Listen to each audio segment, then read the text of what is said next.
कस्तो लाग्यो त केटा हो मेरो कान्छीले पकाएको मिठो छैन त कान्छी अरे जेठी चाहिँ खै त नि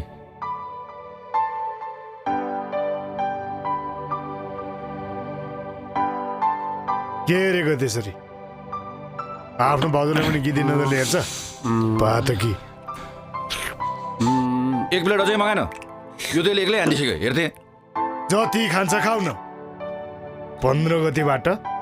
हाम्रो गोजीमा कति पैसा हुन्छ हामीले कति खान्छौँ तिमीले अनुमानै गर्न सकेका छैनौ कान्छी 2 प्लेट कुखुराको मासु ल्याऊ त कुखुराले मकै खाएको जस्तरी स्वाल स्वाल स्वाल स्वाल मासु मात्र खाइरहेछ ल यो खा बोलेस् क्या खाएको देखेछस् आज देख्छ नि त नि